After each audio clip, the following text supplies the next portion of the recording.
અત્યારે વડોદરા મ્યુનિસિપલ કોર્પોરેશનની સિટી લિમિટ્સની અંદર 43 બ્રિડ્જીસ છે.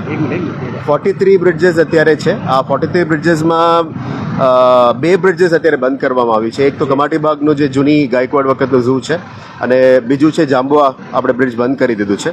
હાલ રાજ્ય સરકારના સૂચના પ્રમાણે અને અમે વીએમસીના અંદર એક ટીમ પણ ફોર્મ કરીએ. દરેક ઝોન વાઇઝ 4 ડેપ્ટી મ્યુનિસિપલ કમિશનર્સને પોતાનું ટીમ ફોર્મેશન કરીને 3 દિવસની અંદર તમામ બ્રિજની સેફટી માંગવાની રિપોર્ટ પણ માંગ્યું છે.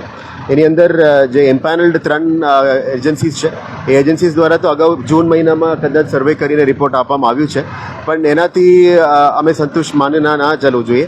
આમાં સેજ પણ રિસ્ક ના લેવું જોઈએ ખરેખર.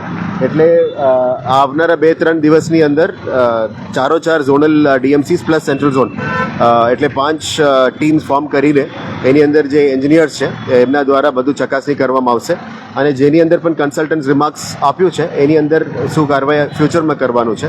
અત્યારે હું રિપોર્ટ પણ ચેક કરતો હતો, એટલે there are bridges which are say 50 years old અને certain 20-25 years old, 30 વર્ષ, બાકી 10-15 વર્ષ જૂની પણ છે.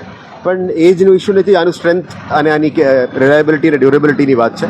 એટલે અમે ચિંતિત છે અને તમામ બ્રિજેસની ચકાસણી કરીને 3 દિવસમાં city projects, road project department અને બ્રિજેસના એક્ઝિક્યુટિવ એન્જિનિયર છે એમણે અને સિટી એન્જિનિયર દ્વારા અમે રિપોર્ટ માંગવામાં આવી છે. સર, ખાસ કરીને જે ફતેહગંજના રહીશો હતા તેમના દ્વારા મેઇન રોડને લઈને પણ તમને રજૂઆત કરવામાં આવી, ક્યાં સુધી રોડ બનશે સર?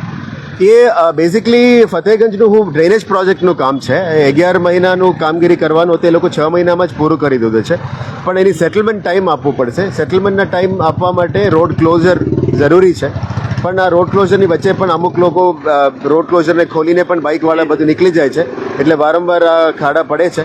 પણ એ અત્યારે ડ્રેનેજ ડિપાર્ટમેન્ટને સૂચના આપી છે કે રોડ ક્લોઝર કરીને પેચવર્ક કરી પછી એની સેટલમેન્ટ ટાઈમ આપો અને જ્યારે વરસાદનું માહોલ પૂરું થાય અમે કમ્પ્લીટ 100% રીકાર્પેટિંગ કરીને આ રોડને ચોક્કસ કરી આપવા નક્કી કર્યું છે.